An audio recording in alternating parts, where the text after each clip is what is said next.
Hey, look, everyone. It's Tyler. Charlie Goldberg here alongside the one, the only Tyler Breeze, aka Matt Clement, a man who made himself known in the gaming world and the professional wrestling world. And right off the bat, I got to ask you, am I calling you Matt? Am I calling you Tyler? How does this really work with wrestlers? I find that Breeze probably works the best. Everybody usually knows me as Breeze. Breeze are gorgeous, right? I mean, if you really want to, you can. Well, you've been in the WWE for over a decade, and you originally started wrestling in Canada, and every single professional wrestler had that moment where they said, "Hey, I want to do this for the rest of my life." What was your moment? It was actually when I want to say I was probably like six or seven. And I was downstairs playing video games, and WWE or WWF superstars at the time came on, and my dad kind of said, "Hey, you want to watch wrestling?" And I said, "What's wrestling?" And then I turned it on, started watching it, and I went, "Man, this is awesome! I'm gonna do this when I grow up." And then it was just kind of one of those like, "Yeah, yeah, sure," you know what I mean? Everybody says that, and then year after year after year, and all of a sudden it's happening, and people went, "Okay, wow, you actually did what you said you were gonna do." You know what I mean? So yeah, it was kind of almost like the cliched, uh, childhood dream story that I was lucky enough that it actually all came true. And how was that looked upon really in high school? I know that when I was in high school, if I were to say I'm a big Roman Reigns mark, I wouldn't be getting any dates to the prom. How was that for you? Yeah, oh yeah, no, I think wrestling's always been that way. There was for a while, I mean, maybe like in the 90s when it was kind of seen as like, the cool thing. Um, but wrestling kind of like, from my experience anyway, has always been almost that like secret obsession that people have. You know what I mean? Even when I was working at jobs and they go, "Oh, you're a wrestler." Yeah, yeah, I used to be into wrestling. And then all of a sudden, like a couple hours later, they're telling me about current storylines that are on TV, and I'm going, "Ah, yeah, I used to, sure, sure, sure." But it's just one of those things. Again, you kind of have the idea where um, a lot of people like it. A lot more people than you think like wrestling, and it's almost like one of those little almost like a coincidence thing. If you find someone else who also likes wrestling, and you go, "Ah, you're one of us," okay, and then all of a sudden you're friends. I feel like whenever that happens to me, it's like when I walk my dog and he sees another dog and he gets all excited. When I see another wrestling fan walking in the street, I always put up the too sweet. Always. It's a yeah, it'd be. I remember even like in high school, like you'd see somebody walking around with like a Stone Cold Steve Austin shirt or a DX shirt or something, and it'd just be kind of one of those like cool shirt, man. And then you go, "Ah, he's one of them." You know what I mean? But it's always that funny group. Well, you started wrestling in Canada and Lance Storm was your teacher, and who better of a teacher to have than Lance Storm? What was the most important thing that he taught you, and how was your really road at the start of your wrestling career to where you are now? Um, so I think obviously, I mean, from a wrestling standpoint, you kind of said it, like there's nobody better. He taught me the basics, he taught me safety, he taught me everything that you need to get through, a match start to finish, and to make this a career, and all of the stuff that you want to kind of put your best foot forward. He taught me that, obviously. But one of the big things that he taught me was to think outside of wrestling. As much as we get excited about all the stuff that you can do inside a wrestling ring, what do you do when it comes time for your finances, and when it comes time for your future, and what do you do after wrestling, stuff like that. So he started kind of making me think about the after the journey thoughts, as well as the actual journey itself of making this a career. So I think he prepared me a lot, and especially too along the way, he was always there for questions, or when I got signed by WWE, and I'd go down there, I go, "Man, this is crazy," and I'd ask him stuff because obviously he'd been there, done that, but he was a good grounding point for me, to really kind of keep me focused and confident, and where I wanted to be. So he's always kind of been a good determining factor in things. And even I was actually just talking to him yesterday about stuff. So we've always stayed in contact. He's always kind of kept me down to earth, and given me some good insight on stuff. So yeah, it doesn't really change, man. He started me off pretty good, and again, I'm still talking to him now. So You got to keep your connections, and I'm sure huge mentor for you along that. So really, when you ended up going to NXT, how did your process, because it started off as FCW when you originally got there. Yep. So how is the Yep. transition from FCW to NXT being inside of that? The transition from FCW to NXT was massive because it was almost like the difference between going from independent wrestling to WWE or a bigger TV promotion. There's just such a night and day difference. FCW was, kind of hidden a little bit. You were a part of WWE, but not really a part of WWE. Like you weren't, sometimes you kind of get lost in the shuffle to where you went, man, like I haven't seen anybody. Like I don't know. Like I don't talk to anybody. Like what we're here and we're training, but nothing like Raw and SmackDown seemed very far away. Whereas once we started making that transition over to NXT, it was very much, like Triple H was there all the time, and now it felt a little more real, or it felt a little bit closer, or that you were actually a part of, the big time, so to speak, than FCW was. So it was kind of a massive step up in terms of opportunity, preparation, training, all that type of stuff. Obviously, the fact that it's grown just kind of shows you how big of a step up it was. But even, FCW to NXT was a massive step. When NXT was in its reality show phase, was FCW still around, or was there just like a pause on the developmental for that time? No, so FCW was around, and they were kind of picking people from there to go on the NXT kind of game show. And it was right. I think I was there for the last 2 seasons of it. Obviously watching people that I trained with and everything go on the NXT show. But it was very different. It didn't feel like it was a part of Raw and SmackDown. Yeah, there was some entertaining stuff on it, but man, I'm glad I was not a part of it. You didn't do any dance offs. You didn't do any wheelbarrow challenges. No hornswoggle you had to carry around. I mean, I ended up doing dance offs later on, but no, there was no obstacle courses, none of that stuff. And we'll get to that later. But before you went to FCW and NXT, you started off in Canada, and I'm sure that wasn't an easy journey to get from Canada and just pack up all your bags and change your life and go to the US. How is that? And is that a common thing that Canadian wrestlers have to deal with? A little bit, yeah, because Canada. It sounds so weird, but like, because Canada is a part of North America, so it shouldn't be such a divide between Canada and the U.S. But it really is a massive difference. Like even on independent wrestling, in the States, you don't have to go far to kind of get on all these shows if you want it to work. It's very accessible. Whereas Canada, we're very spread out, and like if you find promotions that are worth working, you're driving quite a while. Like, I mean, even Calgary to Edmonton was going to be, a 6-hour round trip. So if you were lucky enough to kind of be in a big city and work those promotions, awesome. I wasn't really until I went to Calgary, over on where I actually grew up. There wasn't really any wrestling around, so you had no choice but to move and go somewhere where there was wrestling. Otherwise you're kind of hidden away. So, moving even from my small town to Calgary was a big deal for me. Being on my own, and I'm still young. I think I was 19, 18. And, figuring out how to find your own place to live and get your own groceries and cook for yourself and do all that stuff. You're kind of learning to be an adult really quick. But then, essentially bringing down one suitcase full of some stuff and moving to a new country.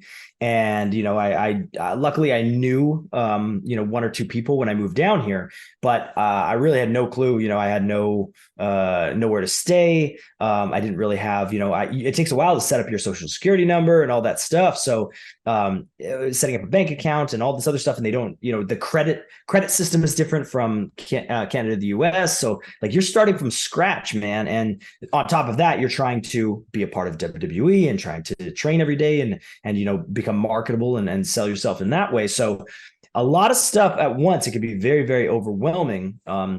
Especially too, again, like I never really been to the States a lot. So you're in a new city, new country, starting from scratch in the biggest, company in the world. So it can overwhelm you. It's pretty crazy. Yeah, and I'm sure a lot of Canadian wrestlers are doing that because Canada just has this passion for professional wrestling. Whenever there's a show in Canada, especially the last slew of All Elite Wrestling Dynamites in Canada, just the fans are on a different level. Why do you think that is? Do you think the Hearts have anything to do with it?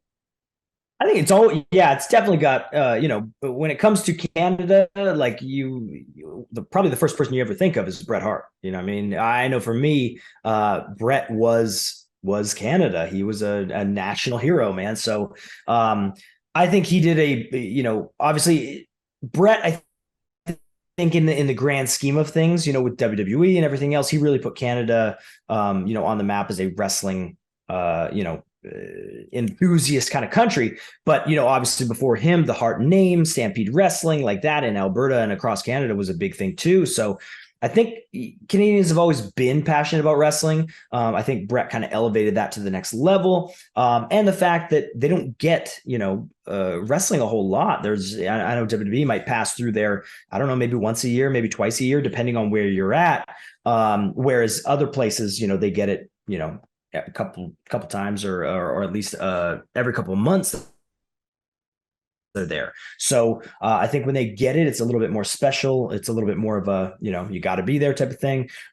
So they really kind of make the most of it when it passes through. I think it's very similar to, going over, going over to Europe, where same thing, you go over to Europe and they don't get WWE all the time. So if it's, once a year or once every couple of years, they go crazy when you go over there.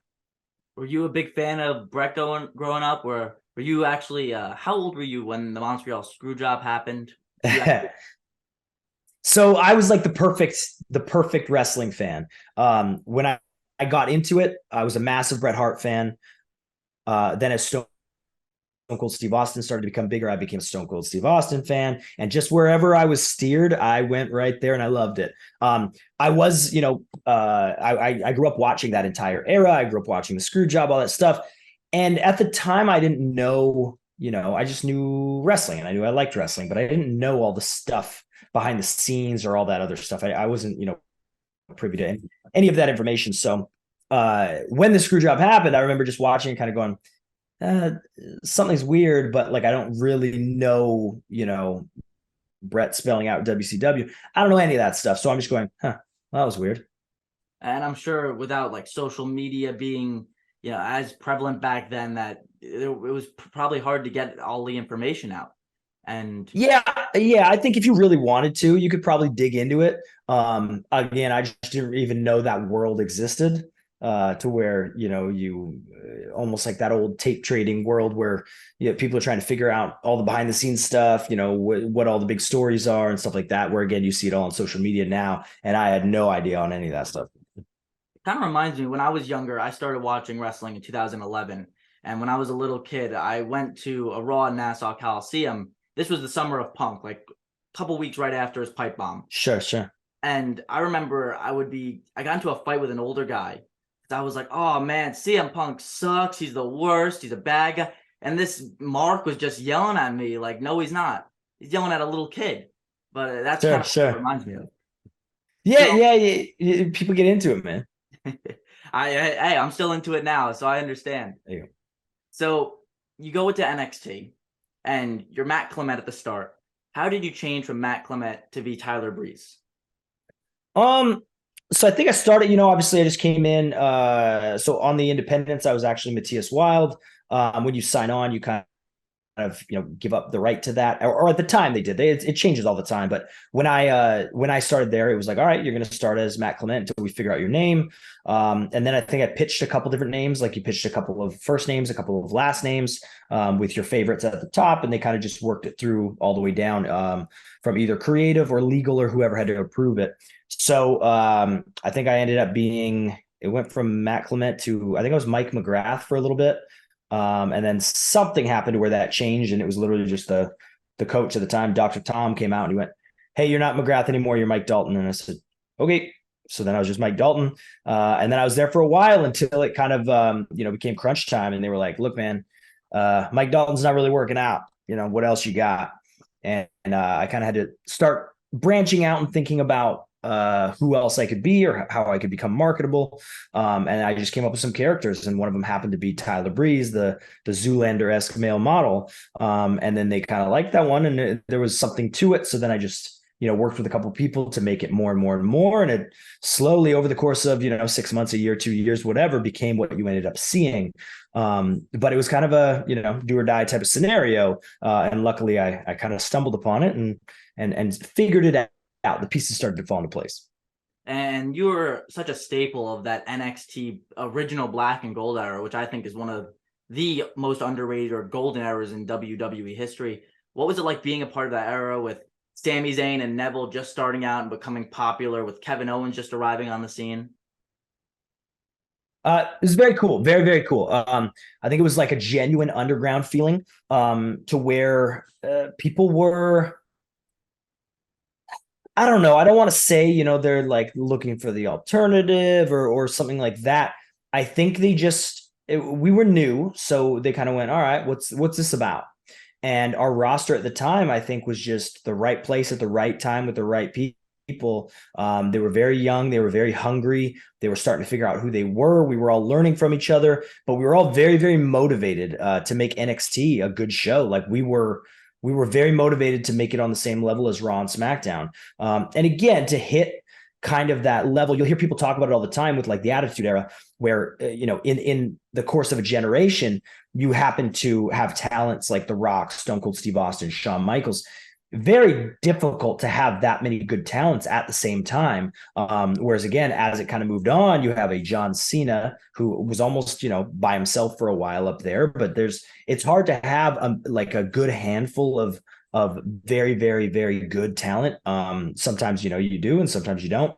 But I think at that time, it was a perfect mix of all these people who, again, you would see them kind of blossom into FTR, Sasha, Charlotte, Bayley, Becky, like all these people that, obviously they went on and had hell of a careers. But at the beginning, it was everybody, I think, was just, they wanted it, man. They were very, very motivated. And NXT was just kind of a perfect viewpoint, especially with the WWE network at the time. It was like, man, you gotta kind of watch what we're doing, because it's fresh, and it's with these people that I think you can see, the writing on the wall of where they're going. And then it was just fun. It was everybody, you have Enzo and Cass on there who, they came out and they did their thing and people were going nuts. And it was just one of those things where everybody knew the entire roster start from finish, and they were into the matches from start to finish. And anybody on the card, you could literally interchange whoever, from the main event to the start, to the tag division, to the women's division, to everything.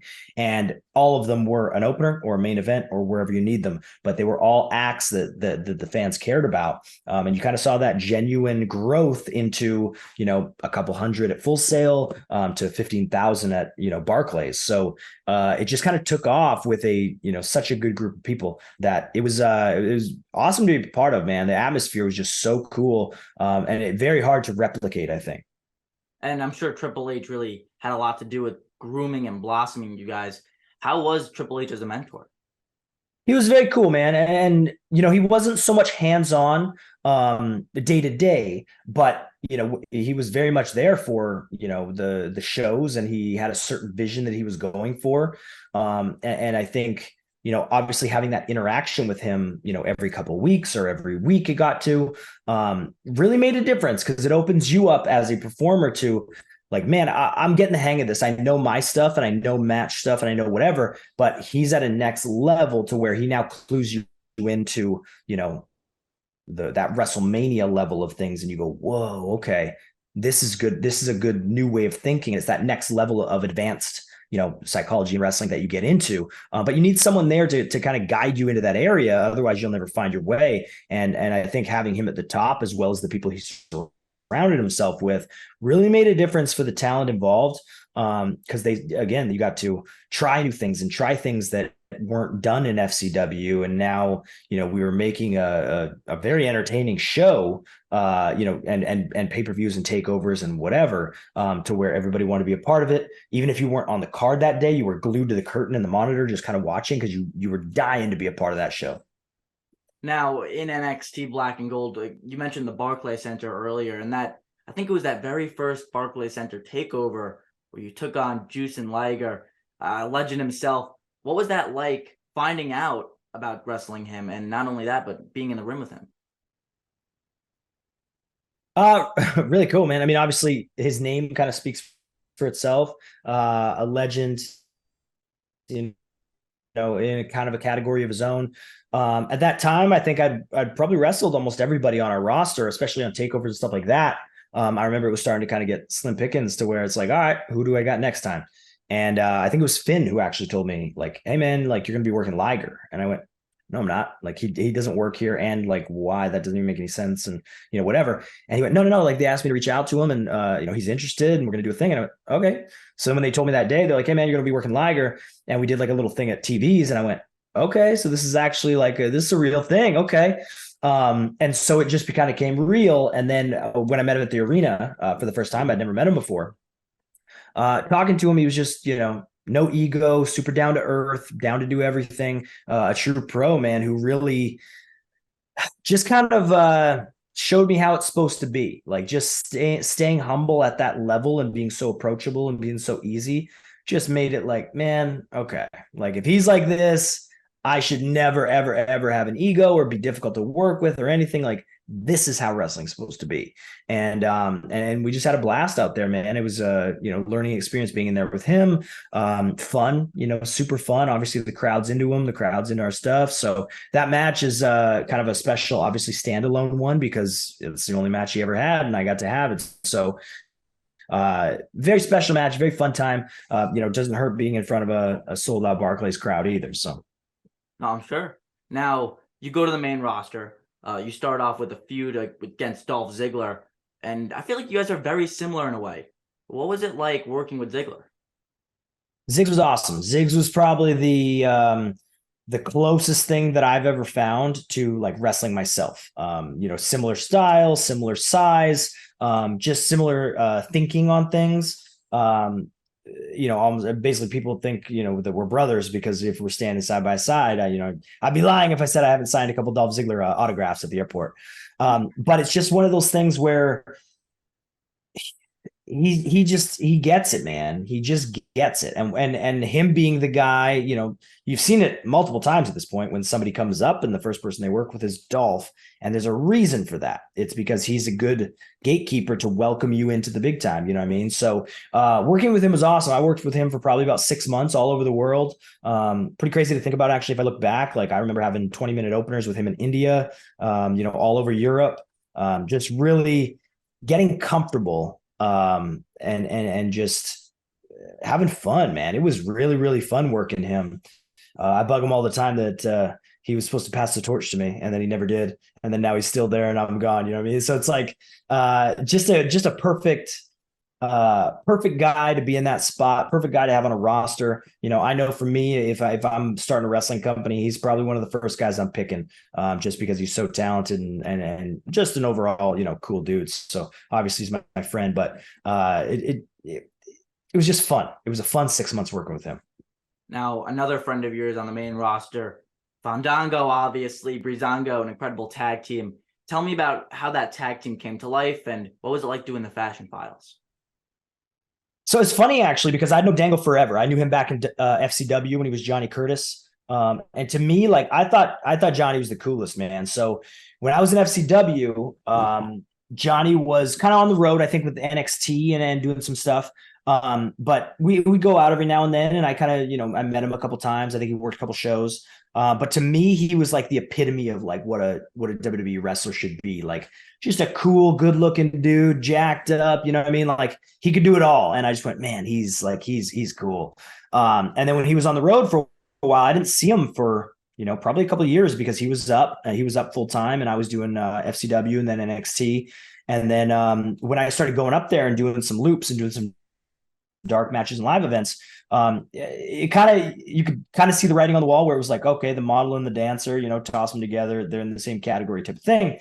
But actually the funny part is he didn't really want to be in a tag team and neither did I. I was very much in the groove of my singles stuff and I didn't want to be in a tag team. I didn't want a manager. I built this Tyler Breeze character for a reason and how it was. And I really didn't need someone to talk for me or be in a tag team. So I was very much against it. And I believe he was too at the beginning, when we kind of heard rumblings of it. And then when I got paired up with Summer, it was kind of like, all right, we can make this work, but it's not ideal. It's not the ideal situation. So that kind of ran its course. And then, obviously I was doing nothing. He was doing nothing. And I think they even booked it on a live event and they just kind of went, all right, here's this and this for this one time only. And we both just kind of went, yeah, sure. And then all of a sudden they started thinking about, putting us together. Then they had us together for a while, just kind of like the other guys for Gold Dust and Truth, and we were just kind of in like some comedy stuff where we were just the bad guys to the funny baby faces, and we started to kind of steal the spotlight a little bit to where we were entertaining and we were getting into it, and all of a sudden, instead of being the other guys, now we were going to go on and do some other stuff, where again it's just the natural cycle of things. We did a couple things and then all of a sudden fell off again, so we had to, how do we where do we go from here, kind of thing. So I had an idea where we just started writing a couple of ideas, like just little skits to kind of promote ourselves on WWE.com, and they happened to be the Fashion Files. And the one of them that we did where we were playing good cop, bad cop, interviewing Billy Kidman, the writers on SmackDown happened to see it and they go, "Why don't we put this on SmackDown?" And I said, "I don't know. Why don't you?" And then the next week they wrote the first Fashion Files, and 8 months later we were doing it, and just kind of turned into what it turned into. I love the Fashion Files. I was actually so upset when you guys didn't beat the Uggos, as you called them at the time, for the tag titles at Backlash that year. Yeah. What were your thoughts on that match? How was it working with Jimmy and Jay? Oh, dude, the Usos are the best. The Usos are in a, they are true professionals. Who, if you look at the card that day and you see that you're working with either of them or both of them, you just go, easy. I'm not even gonna. There's zero stress. The match is gonna go together in about 5 or 10 minutes. Like, just so easy. Which again, once you've been in wrestling a while, there's people who take a long time to put a match together. There's people who, you're sitting there arguing with, and they are not one of them. They are just the easiest people to work ever. I would work them every day until the day I die if I could. But that whole kind of angle leading into that Backlash match really was fun, man. It was really cool because, obviously the Fashion Files was catching on a little bit. They cared about his baby faces. And then that match, getting to do that match in Chicago on a pay-per-view for the tag titles was such a kind of almost like an anomaly on its own. Like, when are you ever watching another match where somebody dresses up like a janitor or a grandma and they're changing during the match? And even if I say that, you know what I mean? Like, this match has somebody changing into a grandma and a janitor. By the end, we still have people standing on their feet thinking we're about to win the titles. So to get that perfect mix at the same time, or in that match with, 4 different guys, difficult to do, difficult to pull off, difficult to get into. But I think, the combo, obviously the 4 of us made it work, and it was kind of crazy, man. Kind of crazy. It's exactly what they wanted. Everybody was super happy with it. It's probably one of the ones that I talk about the most in terms of, I don't know, try to find people who could do what we did on that day. You know what I mean? So yeah, it's special and different, and always very cool.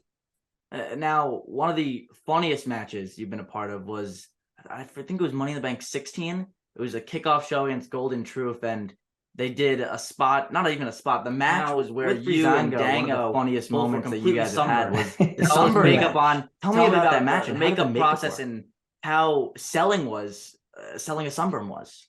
So it was kind of funny because they had the idea and they went, "All right, you guys are going to get locked in the tanning booth. You guys are going to be all burned for this match." So we're like, all right. So the makeup ladies actually had a blast doing that because, it started off as like, all right, we're going to, make you guys a little red looking. And so they, kind of did their thing and we looked a little red. And then all of a sudden they started getting like excited. And they're like, "Oh, you know what we can do? We can make it look like you're peeling, and we can do all this like extra like movie stuff." And I went, "Yeah, whatever." So they start kind of like going to town on this thing. And I'm like, "Oh my God, we're starting to look disgusting. Like, we look like we're like falling apart." And like, they were having a blast. And we ended up going out there and obviously doing the match. Again, it's one of those things that like you don't normally see on a wrestling show, but it's a breath of fresh air. You know what I mean? It's something different where we're not watching the same thing over and over. It's like, yeah, I get it. Everybody's had a sunburn, man. They hurt. So trying to wrestle with that and, obviously putting that into everything that you're thinking about with the match, you have an opportunity to make it stand out a little bit in a different way. To where, again, I don't know, I'd have to watch back, but I don't think anybody's ever had a sunburn match, before or after. So it's kind of one of those different things that like challenge yourself, man. That's the beautiful thing about wrestling, is that we can do anything in there. You know what I mean? Let's move on into the gaming world. Obviously, you and Creed with Up, Up, Down, Down. Tell me about how all that started. Kind of just started, just over a common interest in video games. So, he played a bunch of games. I played a bunch of games. We started talking, we started gaming. And it kind of grew into what it was going to grow into, which he's always been very creative. So, even when we were just playing games and hanging out and wrestling and everything else, he got into, Photoshop and video editing and, all that type of stuff. To where he's just always kind of looking for the next thing. So, he had the idea to start a YouTube channel all about gaming because WWE never really had, a focus on that, to where his big thing was he wanted to create opportunities for people. So, obviously, let's say I'm in WWE and, I get to wrestle here and there, but maybe I don't talk a lot or I don't do a lot of backstage stuff or promo stuff. So people don't really know who I am or if I can even talk. He wanted to be kind of an outlet to where, people could build an underground kind of genuine following. Because you learn a little bit more about them, through playing games and everything else. And also it doesn't hurt that gaming fans or, gamers and wrestling fans kind of go hand in hand, to where most of the time, if you're into one, you're into the other, obviously not 100% of the time, but there is a big correlation there. So, getting to watch the favorites that you see on TV every week play games, just like you do, or be a part of it, or chat with you, or any of that stuff, obviously can work and become successful like Up Up Down Down has over the past 8 years. So it just started as an idea where, he was the one, he was the on-air talent, the recorder, the editor, the publisher, he was everything.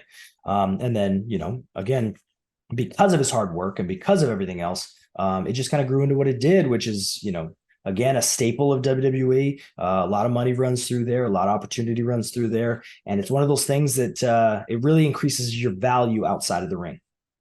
I loved your GM mode series with Creed, and it's still going on to this day with the new updated versions. How did that all begin, and what were some of your favorite moments playing GM mode? So the funny part is, obviously we became really good friends. We moved in together. And I believe when we moved in together, it was just kind of one of those things where like he's unpacking and I'm sitting there with him. He's making kind of a gaming room. He had like his room and then a gaming room. And so he's, unpacking his stuff and looking through certain things. And he's got, a big kind of binder with a bunch of games in it. And I go, oh, SmackDown versus Raw 2006. I said, I love that game. And he goes, yeah, me too. I said, I really just played like the GM mode part on there though. And he goes, me too. And all of a sudden it was like, okay, let's play. So we just played for fun. Like we would literally just play for fun, but we did it exactly how we do it now, to where like, as I was booking, I had 5 minutes and he had to leave the room. And then the same thing for me and same thing for him. And we just kind of had fun and did it on our own. And just, we lived together. So we needed stuff to do. And that was it. So once he kind of had the idea for Up, Up, Down, Down, I think he said, do you want to do this? Do you want to do this on here? And I said, yeah, why not?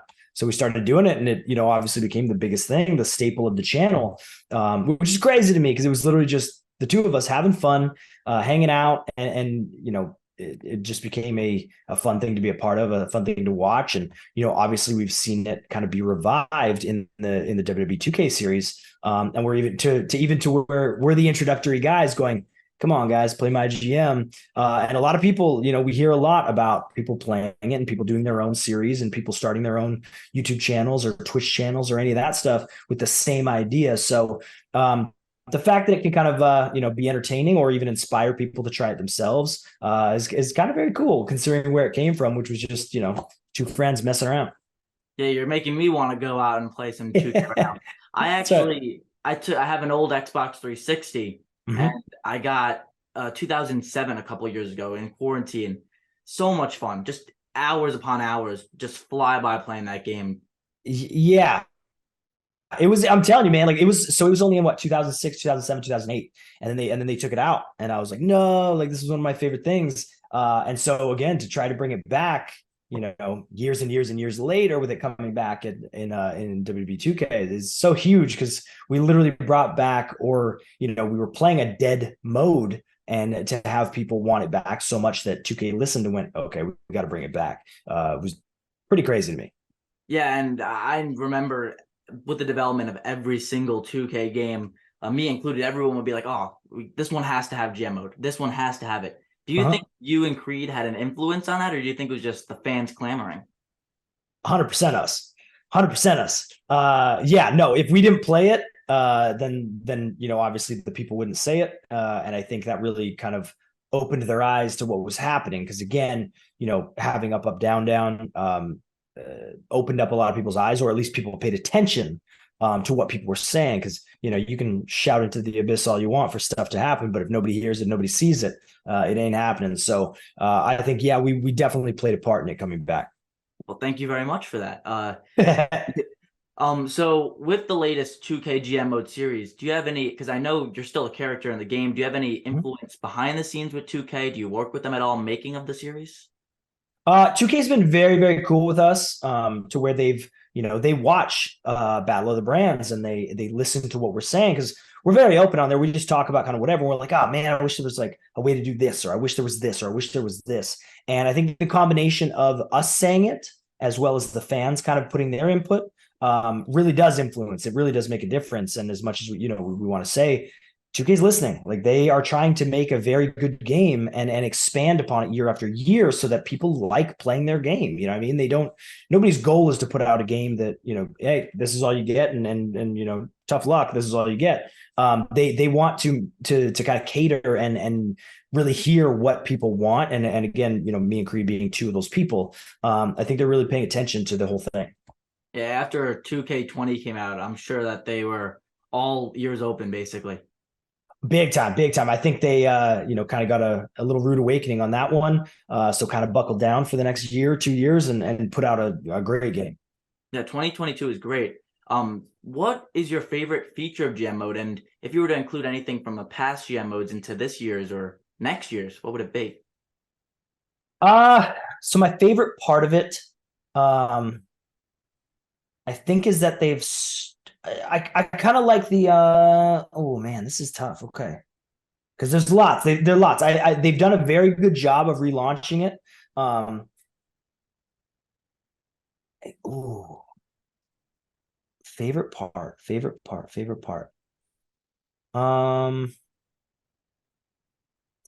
I think my favorite part, and funny enough, I think my favorite part is that they've made it like a little difficult to deal with the talent, man. Like, the talent want things and they demand things, and if they don't get it, they leave or they demand money. I kind of like that managing people and managing talent is always a task. So I like that it's not easy. I like that it's not too easy at all. Like, you really have to keep the morale high, and like, your word means something. So if you promise them something, you don't deliver, they're going to go. I think one thing that I'd like to see is some different variations on promos. I think like something for the tag teams. I think if there was they added in a couple ways to if you do a submission match, you can finish a singles rivalry. I think they need a way to end the tag rivalry, maybe adding something like a contract signing in, like, I mean, there's a million options, which is a cool part. But I think some more options for the promo stuff would make it very entertaining. Are you a big universe mode guy as well, or just mainly GM? I was actually, so I never really messed around with that at all. And then on our Twitch channel, I actually started an eFed for a while, where we had like 30 people on there, and doing it through universe mode was really, really easy in terms of getting everybody involved, and it wrote natural storylines, and it was a lot of kind of compatibility on what you wanted to do and what your vision was, and making a show, and again, having it go down certain ways to where things would happen. It wouldn't just be match. They would have, people running in and beating them up, stuff happening in the back. So that was kind of my introduction to universe mode, and it was really fun. Everybody would tune in and be a part of it, and they really liked kind of watching the shows play out. So I think it's a cool feature. Have you tried playing Fight Forever yet? What are your thoughts on that game? So I actually tried it. I tried once or twice. I like it. I like the feel of it. I think it's a very good base point. Like, I think there's a lot they can add on to, but I think now that they have something, then it's, obviously easier to see or to hear what people want. I know people were mentioning a lot about like creation. They want a little more customization. They love, making people or downloading people or all that stuff. So I think the overall idea is good. I think the gameplay is very different than WWE 2K, which is exactly what they were going for. They wanted more of that No Mercy feel, that old kind of arcade style. But I've only tried it a couple times. But we're going to be doing a couple tournaments here and there coming up with it. So I think we're going to jump into it a little bit more. Wow, so you on up, up, down, down. Not an up, up, down, down. Okay, I was going to say, that'd be crazy. That'd be nuts. Yeah, no. Not an up, up, down, down. Just on our Twitch channel. Got it. So moving back into the world of professional wrestling, a big part of your career was your move back to NXT after your Raw and SmackDown run. How did that all come about? So it was just one of those things where I'd been up on the road for a while. I had a lot of stuff going on. I was a little bit burnt out, and I just kind of needed a change. So I talked to Triple H. He said, it'd be cool if I was back in NXT. Just to because again, like we were talking about, I was a staple of the earlier NXT. So it's just natural that you find your way back there, or it's a cool thing to go back there and people appreciate it because you're in. I don't know if that is that alumni category or like one of the originals or whatever, but they view you a little differently than the current talent. You know what I mean? So I think he saw an opportunity to put me back in there and just kind of not reinvent me, but just expand on what I'd done so far. So I went down there, got a little bit more opportunity than I was getting on Raw and SmackDown at the time. Obviously with Dango, he was out for a while. He came back. We had a big reunion on there and had a little tag run, which I think was really kind of special to where it was good for us to show the other side of us that we hadn't really shown on Raw and SmackDown. But also got to work with a lot of new talent to help them out. Obviously being in the ring on live TV or on a pay-per-view or stuff like that with people who have done it and done it at different levels really, really helps other people as well. So almost being like a player coach or learning live as you're doing it is very different, but also very much an asset for a company. So I think Triple H saw that, and I think he really liked having that a part of the show. Yeah, and you immediately went back into the spotlight. I think it was actually at this show right here, TakeOver 25. You challenged right for the North American Championship. Yep. So what is your favorite matchup, not only in NXT, but that you've ever been in all of WWE? The favorite match I think that I've ever had would probably have to be the NXT Fatal 4-Way. I think that was one, obviously myself, Tyson Kidd, Sami Zayn, Neville. It was just at a perfect time for that match, and with 4 talent that we really, could get it. We could really put on an exciting match for, I think we went like 45 minutes, which again, trying to find 4 people that can do that, or at least make it entertaining, or the people care about, or main event a pay-per-view is very difficult. So we were the right people at the right time. I think everything, in that match came off. The crowd was into it. We were into it. Everything, went exactly how we wanted it to. I think it was just a very special match that, again, it's kind of my go-to ones in terms of if anybody has never seen me work before, I say, go watch that match and you'll kind of understand what we're about. Or if they've never even watched wrestling and they don't know if they're a fan of wrestling, go watch that match and you kind of understand what this can be. And that's usually my go-to one. Love that match. Incredible stuff there. So now you're not in WWE. You're actually running a professional wrestling school alongside Sean Spears. Talk to me about what's that like. It very, very fulfilling. So I'd always kind of had the idea when I was done wrestling to open up a school. It just kind of seems like a natural transition. Not everybody, and this is kind of the thing, not everybody who is a very good wrestler or very good at their craft is a good teacher. So to be able to do both is kind of a big asset. So I've always loved teaching. I've always loved helping, coaching, whatever I can, which we were even doing that in NXT when we were kind of coaching each other and learning from each other. But it was always a goal to kind of get there eventually. Kind of at the spot that we were in and with the schedules that myself and Spears had, it worked out perfectly to open it up. And we went, you know what, let's do it. Here, now's the time kind of thing. So between the two of us, we can make the schedule work. There's enough interest there so that people are actually coming. And yeah, it's been about 4 years now that we've been open. Obviously fun, welcoming people into the world of what we do. And it's kind of cool to watch your students, start from scratch, go through some struggles, let it click. And then now to the point where like Kiana James is on NXT and she's one of ours. And Xia Li is on SmackDown and she's one of ours. And Zion Quinn is about to be up on Raw and SmackDown. We got Colton Gunn over in AEW, Cesar Bononi, who's in AEW. Like we have some people who have come through and now they're doing it on a different level, and watching them succeed sometimes is you see it and you can't help but feel a part of it. You're invested in them and you want to see them do well. So to see them really grasp what this business is and take off with it is very cool to watch. So I think that's kind of the best thing about coaching people. What do you think is the biggest misconception about a young wrestler going into professional wrestling? Do you think, have you ever seen talent just go in and just try doing Canadian destroyers right off the bat? Yeah, oh yeah. So people get infatuated with the moves and the risky stuff and all the stuff that takes years and years and years to get to, and they don't really understand the whys behind it. They just kind of go, "Oh man, I want to do this," and it's like, okay, well, like first you need to be able to crawl before you run, and at the same time, like everything we do can change your life because it can hurt you. So you need to learn how to do this properly. You need to learn how to do all the basics and it is easy to fall into that trap of worrying about all the cool, moves that you think are important, and really kind of neglecting the stuff that actually matters. What do you think is the biggest thing that young wrestlers need to improve on?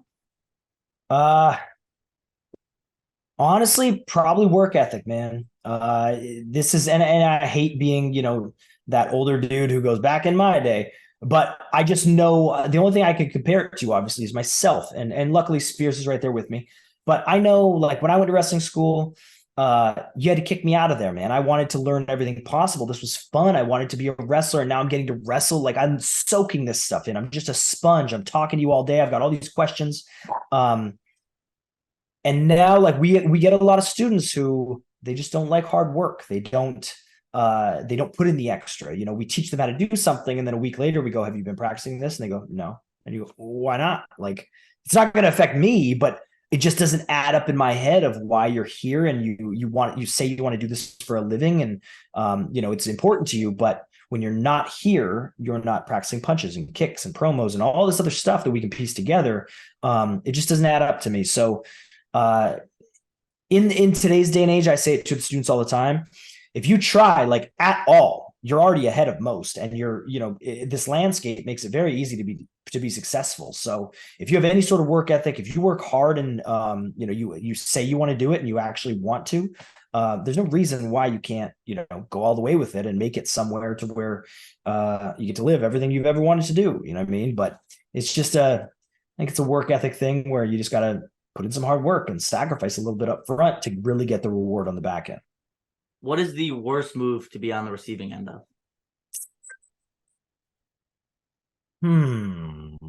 It depends. I don't know if it's so much the moves as it is the person doing it. Oh, I'm sure Gunther Chop is yeah, you know what I mean? Like, it could there's some moves that some people could do and you'd be perfectly fine, and there's some moves that someone else would do and you'd go, "My God, I'm never taking that again." I know for me, one of the worst ones is like a sunset power bomb. Like, if you're in the corner and somebody does the flip over top of you and power bombs you, very difficult to land flat, and you almost always smack your head on it. So I know I hate taking that one.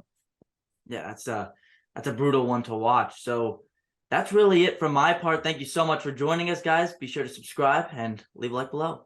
All right.